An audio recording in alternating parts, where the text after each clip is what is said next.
Welcome to Buffalo Game Day Recap. I'm Thad Brown along with Carl Jones, and my goodness, do we have some stuff to talk about after this contest. Bills lose to the Broncos 24-22. And Carl, let's just start at the end and work our way backwards. 12 men on the field for the missed field goal that allowed the Broncos and Will Lutz to eventually kick the winning field goal. I talked to a bunch of guys in the locker room who were on field goal block, and they said, look, we knew that was coming. We talked about it on the sideline. It's something we practice. And I'll let you talk about what Sean McDermott said in his press conference afterward about that play. They call it Toro, a live, rushed field goal situation. They said they were ready for it. They just blew it. Now, I did not expect Bills players to say, oh, yeah, by the way, it was number 34. He was the guy that did it wrong. They weren't going to ID the person who was on the field incorrectly. Clearly someone was, and I think a factor in there was for sure the number of injuries they've had on defense. There are so many different guys, not only on defense when they play the dime package, which was on the field, but I'm sure that impacts who's on that field goal block. But you are a guy who played college football at Syracuse. You were on special teams. I don't know if you ever did field goal block, but can you speak to how difficult and how hurried a situation that would be? Of 100%, because usually your field goal block is the base defense. It's the defense that's out there for the majority of the game. Well, on that drive, I don't know if Cam Lewis is usually on field goal block, but he got injured, which meant Damar Hamlin was on the field. Now, once again, don't know if Damar Hamlin had anything to do with the 12 men on the field, but that speaks to the chaoticness of the situation with all the different personnel they had on the field and all the different injuries. Guys, for the first time this week, probably were on field goal block. I mean, Damar Hamlin is just only the second time he's been active. So, I mean, no huddle from the Broncos, I'm sure, dealt a lot with that situation. Guys not being used to that situation at all just led to a chaotic situation where they literally had a chance, the game won, but yellow laundry disrupted all that. What was Sean McDermott's take on it? He said they practiced this two or three times this week, and he just flat out said it was inexcusable, point blank. He wasn't happy at all when he was asked that question. I didn't expect players to say, who was at fault. I might have expected a little more explanation, but, I think this is a little microcosm of where this Bills team is at right now, which is they make mistakes, and I'm sure they know what the specific problem was, but the larger issue about why these things are happening, they don't have answers for right now, and we're just at the beginning of this. So let's move from there to the next mistake going backwards. Taron Johnson on the pass interference penalty, and I don't like the call. I haven't liked this rule for a long time. You are allowing a quarterback to basically misthrow a ball on purpose and gain positive results out of it. Johnson said that he looked back for the ball, which it did show he did on replay. He did try and make a play on the ball, which are all the things you're supposed to do, yet the flag still came. Again, I go to your experience, you're a corner, so you understand, the details of what's going on there, and especially more important, explain what the defense was and why Johnson was in that position. So the Bills were in an all-out blitz right there where everyone was blitzing except for the players who were guarding a receiver. So it was a cover zero blitz. So when that happens, you're flat-footed. You're not moving. You're not expecting for the ball to go deep. It's coming out hot. It's coming out fast. Now, obviously, the Broncos picked it up well enough where they were able to get a deep ball. So that's why he was underneath technique, and that's why he is forced to look back. In that scenario, Taron Johnson is expecting a quick slant, quick out, maybe in hitch. Nothing deep down the field. That's what we're blitzing for. We're blitzing to prevent that. Obviously, Russell Wilson's a veteran. He's saying, hey, if you guys are going to blitz me, I'm going to put this game in the hands of the referees. This is a tough situation. I mean, there's not much you can do in that situation if you're Taron Johnson. I played the technique coach. Unfortunately, the Zebras just didn't allow me to come away with the win on that ref. Johnson said that he tried to get an explanation from refs, and the officials didn't even talk to him, didn't even look at him. It's what he said. Look, Bills fans, do you want to say you got hosed on that call? I think you probably did. I thought it was the wrong call. And look, this is something that I would like to see taken out of the league. I don't know how you do it. My thought is that if a receiver has to jump into a defensive back, if the receiver is initiating contact, then that's not a penalty. But again, as you and I were talking about before we started recording here, that just adds more levels of judgment to an official.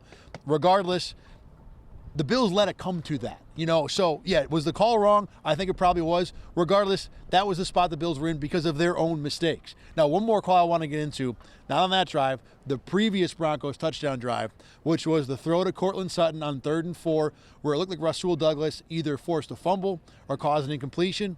My take on that is I thought the call was correct. I thought Sutton had possession, was on the ground, and at that moment the play is dead in terms of an incompletion and a fumble. You can't obviously force a fumble on the ground. Is it razor tight? Yes. Do I want to have 20 more looks at it before I have, a good feel for it? For sure. I will say, I don't know why Sean McDermott isn't challenging that. I mean, that is the game right there. If you hold Denver to a field goal, then the end of the game happens a whole lot different after you score your touchdown. So there's no reason to save a timeout there. Attack it with a challenge. I think the call was right, but I think it was super, super close. On the field, I thought he was challenging it. Now, granted, Russell Wilson, a veteran quarterback, ran up to the line of scrimmage quickly. They even got a false start out of it, but I don't think they cared at all. They just didn't allow Sean McDermott to get the red flag out of his pants. It was bang-bang to me on the field, but like you said, you had a better vantage point up there with all the technology and beautiful stuff you got up there, the big screen and all that good type of stuff. But that late in the game, there was enough time on the clock, too, where you felt as if you didn't need the full 3 timeouts for Josh Allen to go down the field, right? So I would have thrown the flag as well at that point. So now let's talk about how the Bills got into this predicament. Again, the offense was not consistent. Now look, they had 3 really good drives. 3 drives where they dominated. They ran up and down the field without much of an issue, and they were run heavy on all those drives. Now, maybe fans at home might think, let's see more run game. And it worked in this game, but this is still an offense that at best is stuck in neutral. I think that if you want to feel encouraged, I thought they did move it a little better. I think the problems in this game were more the mistakes. But again, what we've talked about with this offense being a problem remains the problem. There are too many stoppers. There are too many things that cause this Bills team to not be able to finish drives. Today it was drops. Gabe Davis, we've seen that a million times. Dalton Kincaid, that's a new one. But either way, these are things that are preventing the Bills from scoring points even when they are successful.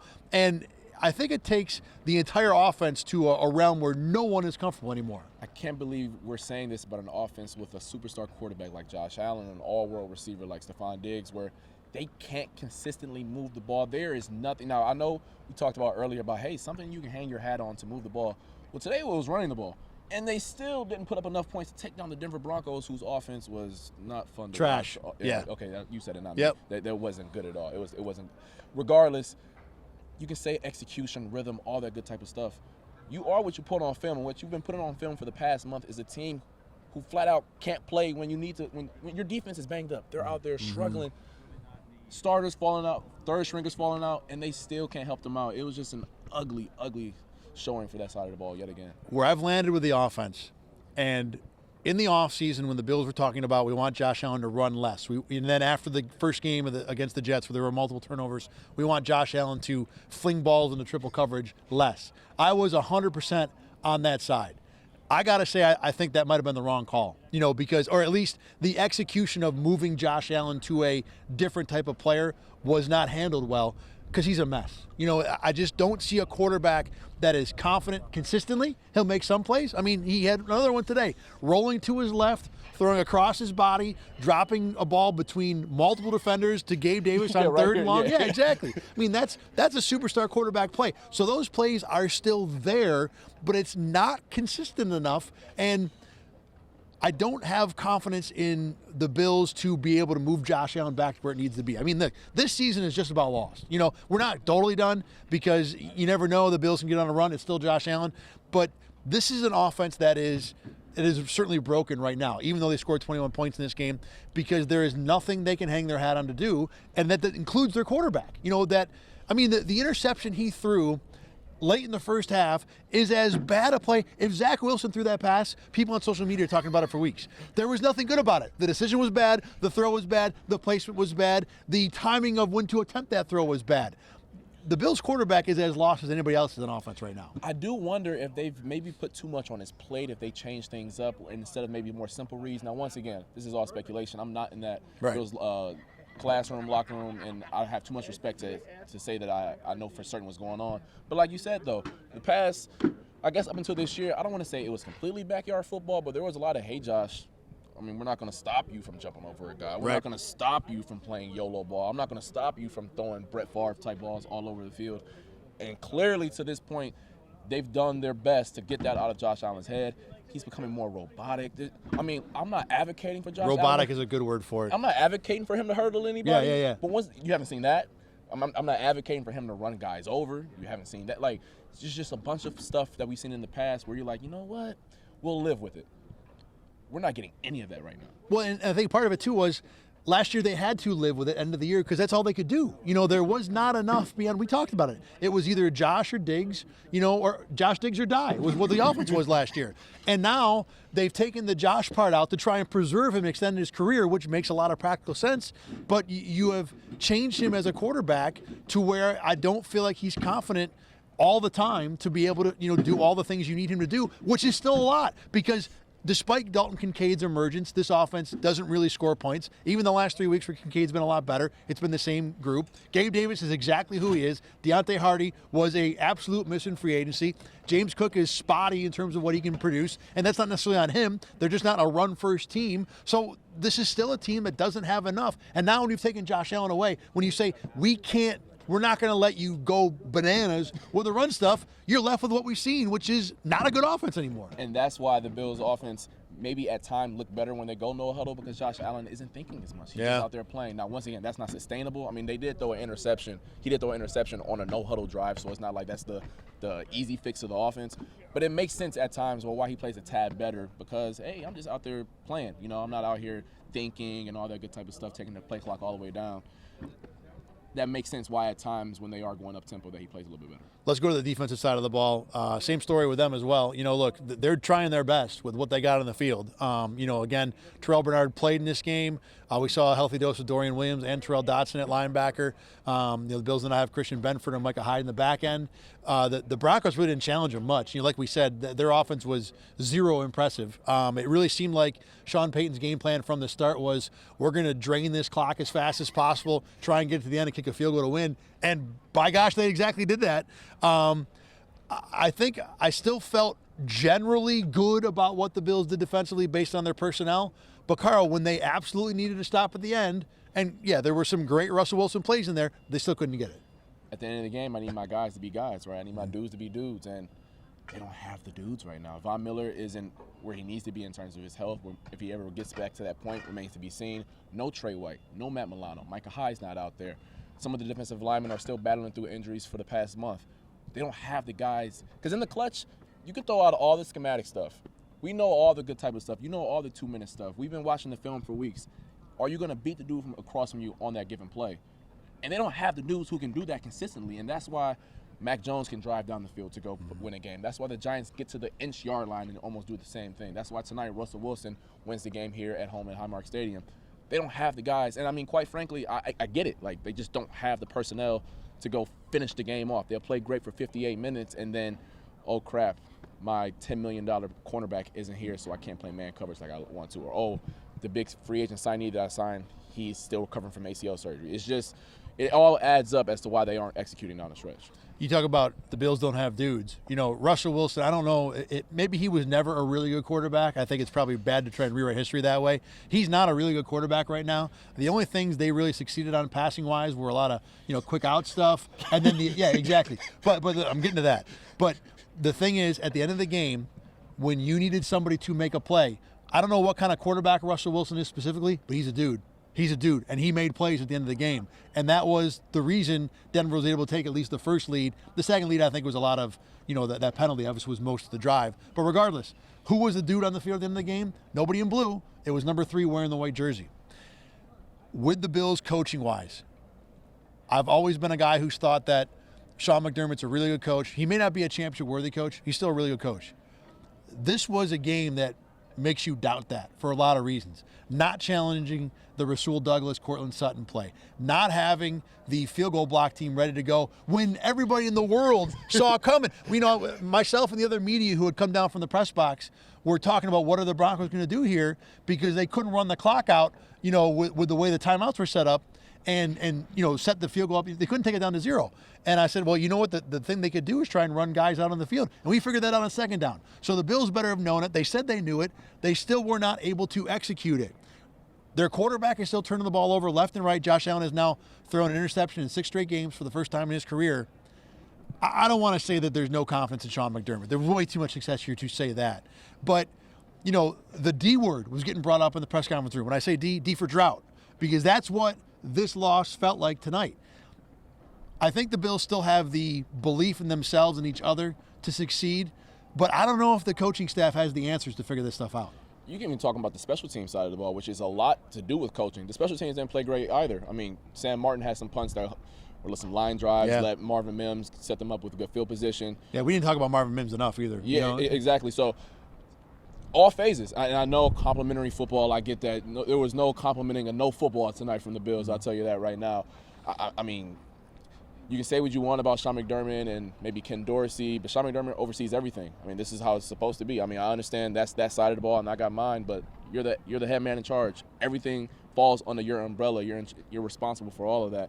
It wasn't good. Point blank, period. I know the players didn't do their 111th and do their jobs, but you got to do your job as a coach as well. I think a lot of time coaches are only as good as the players that they coach. And you know, it sounds mundane and obvious and trite, and it probably is, but for many years, Sean McDermott has had the advantage. He's had the quarterback. He's had Stephon Diggs. He's had Cole Beasley. He's had guys that were answers on their own on offense, on defense. I mean, just a litany of personnel. Milano and Edmonds at linebacker, defensive linemen, maybe not great pass rushers, but still guys who could get the job done enough.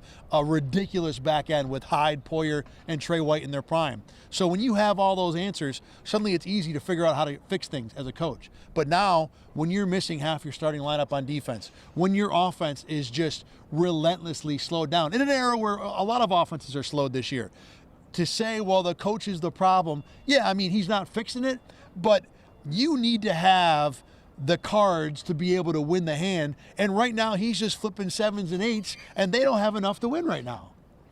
They were playing against a Broncos team who, look, I'm not trying to exaggerate this. That wasn't a good unit out there. I mean, Pat Surtain is an elite, like, 8-chip, blue-chip player. I don't know how many other blue-chip players they have. They have some good players over there. I know Cortland Sutton solid, Jerry Judas solid. I like the running back, Javonte Williams. Yeah, he's a good player. Gary Bowles is a nice offensive lineman as well. But regardless, they don't have any blue-chippers. But then you look at the Bills, down a lot of players. Josh Allen's a blue-chipper. You would say Stephon Diggs is a blue-chipper. Ed Oliver, when he's on his A game, is. But with how banged up they are right now, how many other blue chippers they have? I mean, how many guys can you say, hey, the play call's not great, just go make a play for me? They don't have those guys right now. I mean, on the offensive side of the ball, they're healthy, and they still don't have those guys. It's hard to figure out where they go from here. I mean, and the frustrating part for I'm sure this organization and for Bills fans is that, you know, this was probably still in the major Super Bowl window. I mean, you had, you know, when the Bills signed Von Miller beginning of last season, you had an elite pass rusher still close enough to his prime. You had elite pieces on offense. You had a defense up and down, like I said, with all pros and pro bowlers. And now, you know, the Bills are in a spot where they're not a playoff team right this second. And as we play out the rest of the season, it's going to take a major turnaround for them to even be a playoff team. Now, look, there's no one stupendous in the AFC. So, you know, what's going to happen is someone's going to get it hot and go to a Super Bowl, or Kansas City's going to go again. But, and it's theoretically could be the Bills. But you look at this team long term, assuming they don't figure it out this year, you know, Von Miller's not getting younger or healthier. You know, next year, Matt Milano and Deion Dawkins join the list of guys on this team who are 30 years old. This is a frustrating loss, not just for this game tonight, not just for this season, but for the larger picture of the Sean McDermott, Josh Allen era.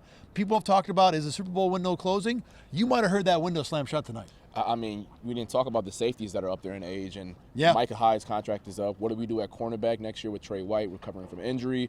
Gabe Davis is up as well, who's going to be the wide receiver too. There are a bunch of holes coming into the year that we were like, how is that going to be filled?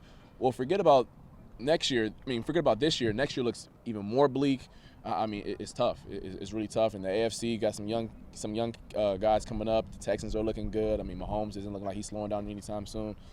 Man, if that door isn't shut, I know the football guys are really doing their darndest to close it.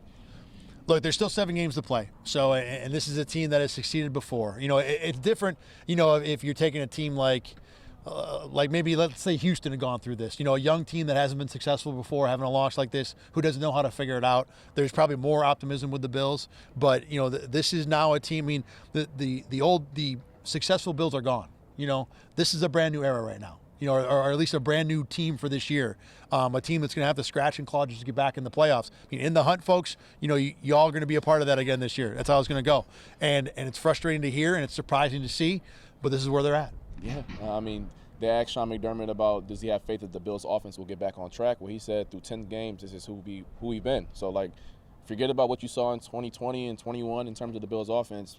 I mean, even the head man in charge feels to a certain extent like, This isn't good at all. This is who we've been all year. Like, what happened with Brian Daboll, what happened throughout the first half of last year, it don't help us right now. And, I mean, if they flip the switch, so be it. But right now, I don't know what flip's going to be switched, because right now, like, they've tried a lot and nothing has really worked. They don't have the pieces. You know, you talk about the offense getting back on track. No, they're on track. This is the track they're on. You know, and they're probably not getting off of it for the rest of this year. All right, I think we have talked about this dreadful game enough. The Bills, like we said, still have 7 more. We will be back here again Sunday talking about Bills and Jets, which is suddenly a battle for second place in the AFC East. As bad as the Jets have played, Buffalo loses that game, and they'll be looking up to Zach Wilson. Imagine back in September saying, hey, this game is going to determine who's even going to be alive in the playoff hunt. Like, forget, like, one of these teams are going to maybe make a Super Bowl run. Like, no, whoever loses this game is probably done. Yeah. Imagine saying that. Yeah, I mean, they're trying to do the math in my head. Yeah, this might be a loser goes home game. Next 6 days here at Highmark Stadium in Orchard Park. All right, Carl. For Carl Jones, I'm Thad Brown. Thanks for watching and listening to Buffalo Game Day Recap. You can find this show every single week after every single game at RochesterFirst.com, on YouTube, and wherever you find your podcast. Thanks for watching and listening. Bills fans, I'm sorry. There's still a little bit of hope, but it is waning very quick. We'll talk to you again next week.